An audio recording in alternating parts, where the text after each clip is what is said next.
Assalamualaikum warahmatullahi wabarakatuh.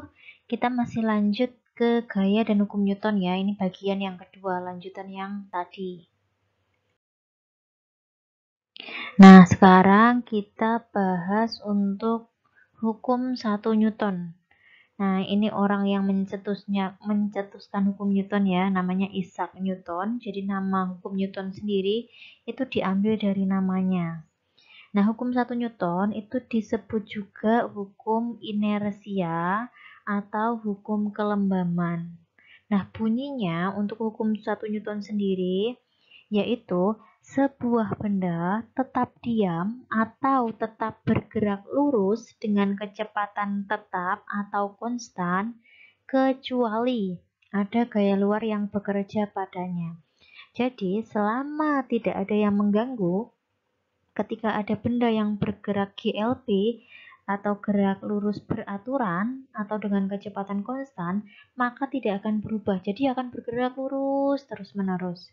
Kecuali ada gaya luar yang bekerja, kecuali diganggu, misalkan diberi dorongan, tarikan, atau gaya luar yang lainnya. Nah, untuk contohnya ketika kalian, apalagi ini cowok-cowok ya, mungkin ada yang pernah bermain Tamiya atau mobil-mobilan yang ada baterainya, yang ketika kalian nyalakan langsung bergerak lurus. Kecuali memang kalian ambil atau baterainya habis atau dia nabrak, jadi akan bergerak lurus terus. Kemudian contoh yang kedua yaitu benda yang diam. Ketika diam, ketika tidak diberi gaya luar ya dia akan harus tetap diam. Begitu. Oke, kita lihat contoh yang lain ya. Kemudian nah, ini tadi ya. Jadi hukum 1 Newton itu disebut juga hukum kelembaman atau sebetulnya itu kemalasan ya. Kemalasan suatu benda. Kenapa disebut malas? Karena benda tersebut ketika dipaksa bergerak dari kondisi diam, dia akan mempertahankan diamnya. Sebaliknya, dia dari keadaan bergerak dipaksa untuk diam, dia akan mempertahankan gerakannya. Oke, sebuah benda yang diam akan tetap diam atau benda yang bergerak lurus beraturan akan tetap bergerak lurus beraturan jika resultan gaya yang bekerja pada benda tersebut sama dengan 0. Jadi sigma F itu kan gaya, sigma itu jumlah gaya yang bekerja itu sama dengan 0 karena tidak ada perubahan gaya. Jadi tidak ada gaya luar yang bekerja di sini. Jadi ini untuk benda diam atau bergerak lurus beraturan ya. Contoh pada kehidupan sehari-hari bisa dilihat di gambar ya. Yang pertama, nah ketika naik mobil kemudian tiba-tiba ngerem, nabrak, kalian jempalik. Nah kenapa? Ketika ngerem tiba-tiba kalian terlempar. Ngerem itu kan berarti dari keadaan bergerak, kemudian tiba-tiba dipaksa untuk tidak bergerak. Badan akan terlempar ke depan. Nah, ini contohnya, jempalik dari sini, jempalik jatuh. Kemudian contoh yang kedua, naik sepeda, ada anjing tiba-tiba berlari, kalian ngerem. Nah, tadinya bergerak bersama sepeda, kemudian sepedanya berhenti, kalian dipaksa buat berhenti. Tadinya bergerak, akhirnya badan terdorong ke depan. Ini sama, ini juga sama. Mobil direm, wah sampai protol-protol nih, jatuh. Contoh selanjutnya ketika naik bis. Nah, ketika kalian baru naik, tiba-tiba sopirnya ngegas. Nah, ketika tadinya diem, kok tahu-tahu sopirnya ngegas nih. Nah, apa yang terjadi? Badan kalian akan terdorong ke belakang. Karena tahu-tahu tadinya diem kok ingin mempertahankan gerakannya. Tadi di belakang ya ingin mempertahankan diamnya. Ini ya, ini kan gerakannya ke sana. Kemudian sama ketika direm, tadinya bergerak, tahu-tahu berhenti. Yang terjadi adalah badan terdorong ke depan karena ingin mempertahankan gerakannya tadi. Tahu-tahu direm, tadinya bergerak kok. Nah, akhirnya terdorong ke depan. Dan kalau kalian ingin membuktikan, itu silahkan ambil selembar kertas.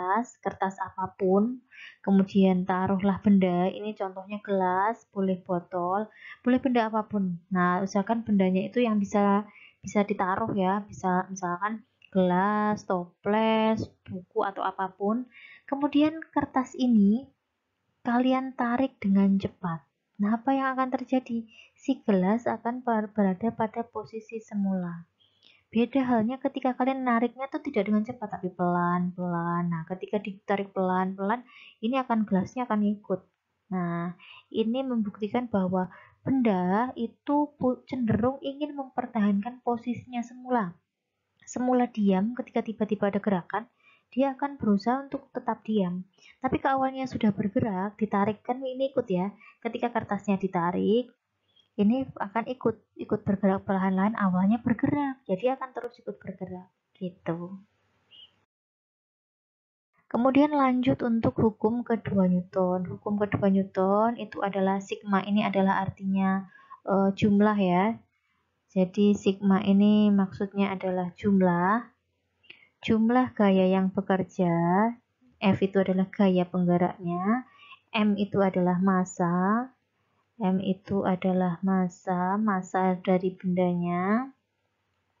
Kemudian A adalah gerakan atau percepatan ya. Jadi gaya itu sebanding dengan massa bendanya dikalikan dengan percepatan dari benda tersebut. Nah, jadi bunyi dari hukum 2 Newton adalah percepatan yang ditimbulkan oleh gaya yang bekerja pada sebuah benda berbanding lurus dengan besar gaya yang bekerja padanya dan berbanding terbalik dengan massa benda. Nah, A sendiri atau percepatan, A tadi percepatan ya, ingat. A itu percepatan, bukan kecepatan, beda ya. Percepatan. Kemudian percepatan ini sebanding dengan sigma F. Sigma F berarti jumlah gaya yang bekerja. Kemudian M adalah massa bendanya. Nah, ini kita balik, M-nya kan akan kita taruh di sebelah sana. Berarti sigma F sama dengan sudah ada A, berarti M kali A.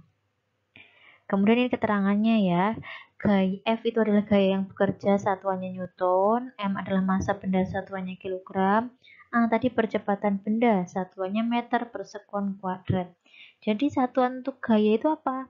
Ya kita turunkan di sini. Massa itu adalah satuannya kilogram. Kemudian A adalah ini tadi meter per sekon kuadrat atau meter per detik kuadrat. Nah, ini kilogram meter per sekon kuadrat itu sama dengan Newton atau simbolnya adalah N besar. Nah, saya punya soal di sini. Coba kita analisis bersama-sama. Ada mobil, truk, dan sedan. Sebuah sedan mendorong sebuah truk yang mogok. Massa truk jauh lebih besar dari massa sedan. Pernyataan mana di bawah ini yang benar? Nah, silahkan dipilih. A. Sedan memberi gaya pada truk, tetapi truk tidak memberi gaya pada sedan. Yang kedua, sedan memberi gaya yang lebih besar daripada truk dibanding gaya truk pada sedan. Yang ketiga, gaya yang diberikan sedan pada truk sama besarnya dengan gaya yang diberikan truk pada sedan. Yang keempat, truk memberikan gaya yang lebih besar pada sedan dibanding gaya sedan pada truk. Dan yang terakhir, truk memberi gaya pada sedan, tetapi sedan tidak memberi gaya pada truk. Kira-kira dari 5 pernyataan ini, mana menurut kalian yang benar? Kemudian, jika kita memukul atau menarik sebuah benda ataupun orang, maka benda atau orang itu akan memukul atau menarik kita balik. Tapi ini jangan disamakan ketika kalian berantem ya. Kalau temannya dipukul sakit ya pasti balas. Nah, istilahnya begitu. Tapi ini tidak hanya bekerja kepada makhluk hidup saja. Jadi contohnya kalian lagi emosi, misalkan putus cinta atau habis diputusin pacarnya, lagi emosi berat. Nah, saking emosinya lagi marah, kemudian mukul tembok. Nah, dengan sekeras-kerasnya, lupa kalau mukul tembok itu bisa sakit. Nah, semakin keras kalian memukul temboknya, kenapa tangannya semakin sakit? Jadi, ada gaya yang kalian berikan dari tangan ke tembok. Tembok memberikan gaya ke tangan. Kalau kalian dorong temboknya atau mukulnya pelan-pelan ya tidak akan sakit, tapi semakin keras kalian mukul akan semakin sakit. Contohnya seperti ini. Nah, kita mukul tembok. Nah, ternyata ada gaya yang bekerja dari tembok ke tangan kita yang mukul tadi. Nah, itu kita sebut atau kita jelaskan pada hukum ketiga Newton atau kita sebut sebagai hukum aksi reaksi. Ada aksinya mukul, reaksinya apa? Tangannya sakit karena dapat gaya dari tembok. Kemudian ciri-ciri dari pasangan aksi reaksi itu apa? Nah, kira-kira cirinya apa? Pertama, sama besar. Jadi antara aksi dan reaksi itu gayanya sama besar. Kalau kita mukul dengan gaya 20 Newton, maka reaksi yang kita dapatkan juga akan 20 Newton. Gitu. Kemudian apalagi? Arahnya berlawanan. Kita mukulnya ke arah tembok ke kanan, kita dapat apa namanya? Gaya lagi juga ke arah kita, arahnya ke kiri. Kemudian bekerja pada benda yang berbeda. Ini kita mukul tembok, berarti dari kita ke tembok, ini dari tembok ke kita. Jadi bekerja pada dua benda yang berbeda.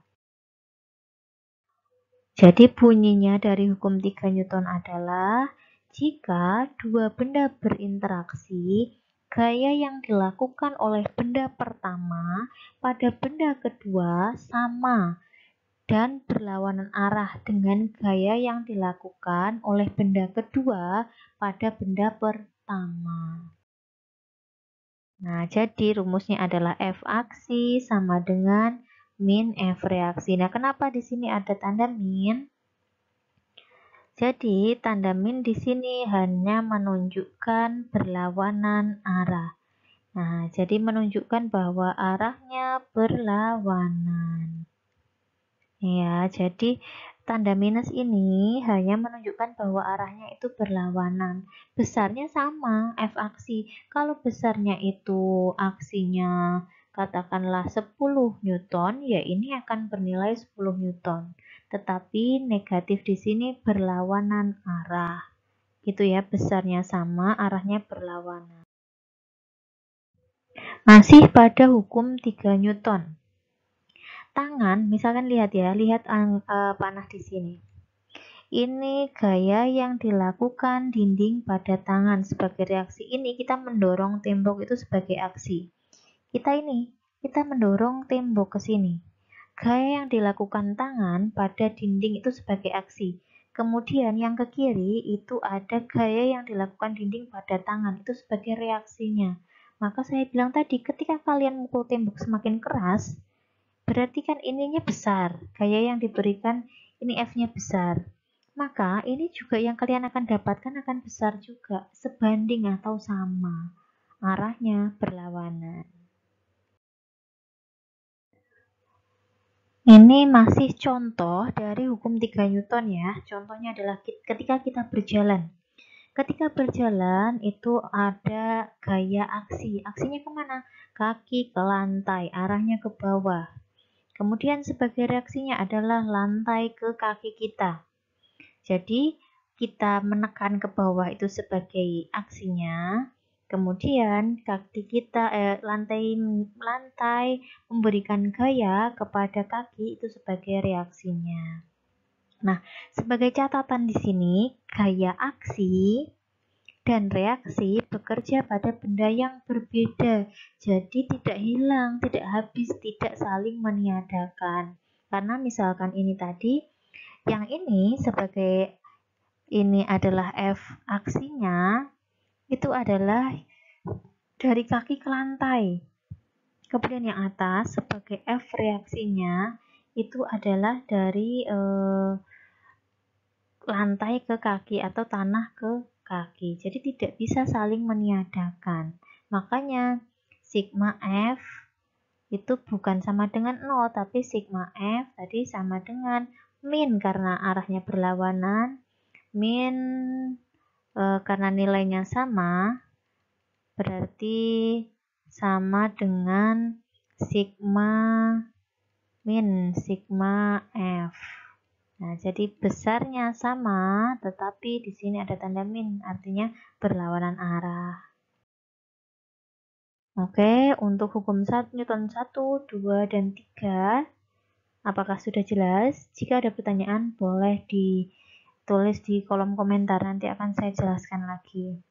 Sekian, Assalamualaikum warahmatullahi wabarakatuh.